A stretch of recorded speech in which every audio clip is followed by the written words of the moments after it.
Hello and welcome to the Facing Your Fears, Chapter 17 on anger. Facing your fears, following your dreams, turning fear into courage. That's our whole goal here.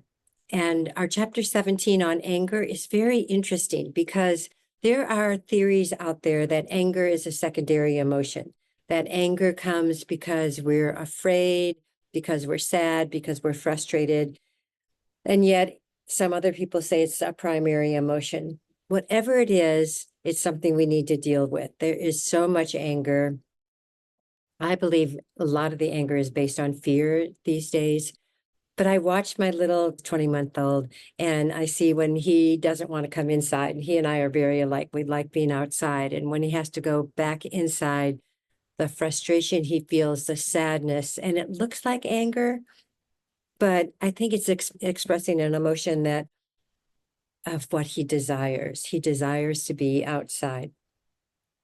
Well, there are other theories about anger, like you squeeze an orange, you get orange juice. You squeeze an angry person, you get anger. I have definitely seen that in my years on the planet, that there are people that no matter what, they're going to be angry. They're going to find reasons to be angry.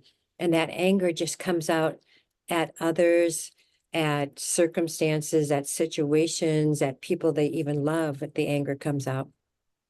And I do think anger is role modeled in families. I do think there might be a genetic predisposition to being more angry. But the other thing I see is that women in general, they may get angry, but they turn it into sadness. And for me, when I think about anger, especially for women, it can be a motivator. Anger is saying, someone's stepping on my toes. It doesn't feel good. I need to do something. And it's our behavior with anger that's important.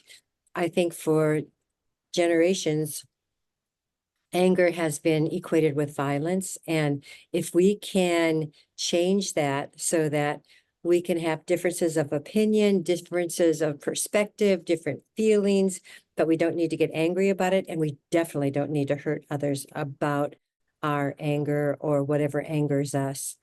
And there are situations that they definitely don't feel good. We wish we could change them. Then let's work on changing those situations and let's change our reaction to anger.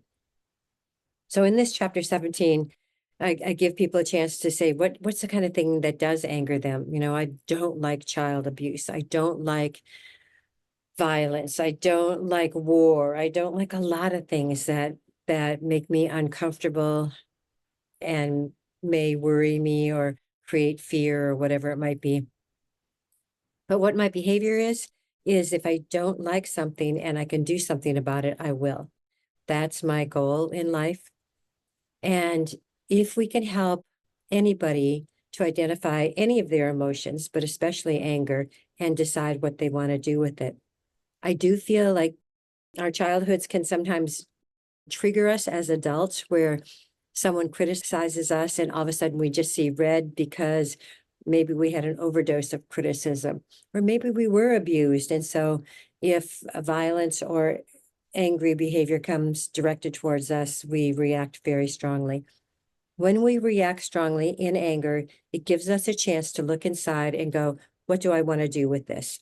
What do I want to do with any of the feelings that I have, but especially anger, which pushes people away, which creates death and violence?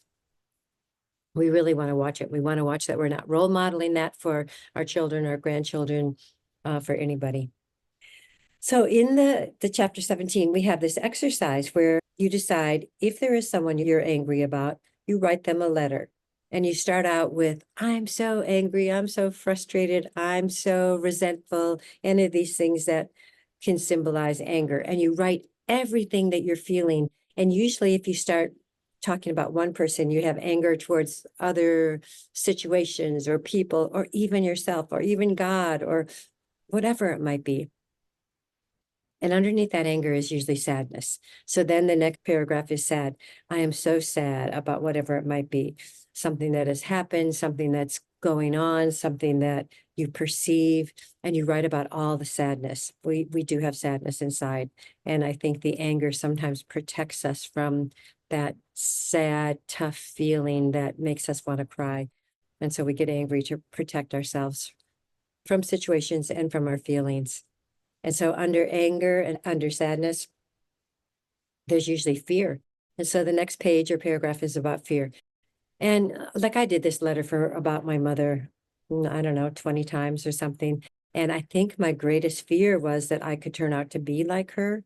And when I realized that was my fear, I went, oh my gosh, I don't want to be like her. And I will do what it takes to not be like her.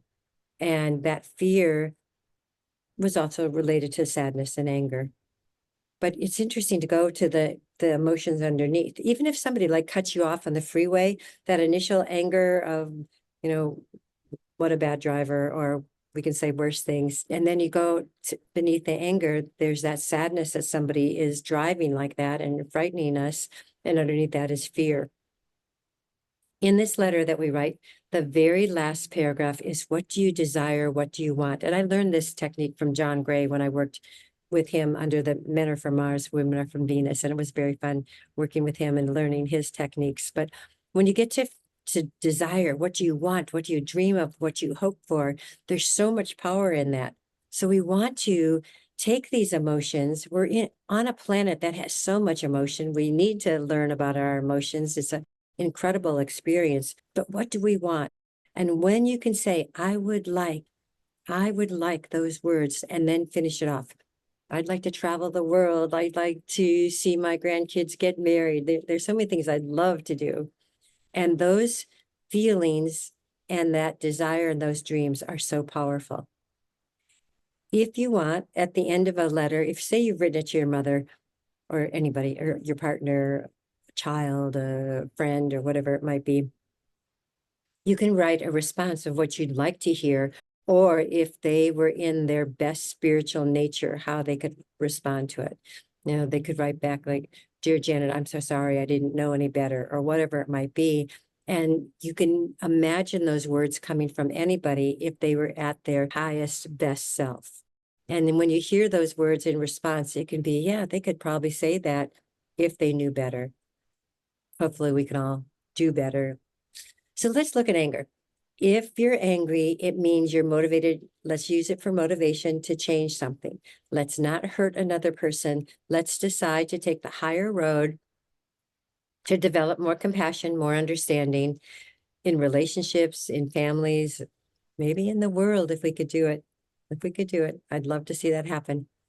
And see it as a gift, this is a sign, this is feedback that something's not working. And that's all it is. That's all it is. Deep breath. Okay, so anger, chapter 17, facing your fears, following your dreams. We're going to turn fear into courage.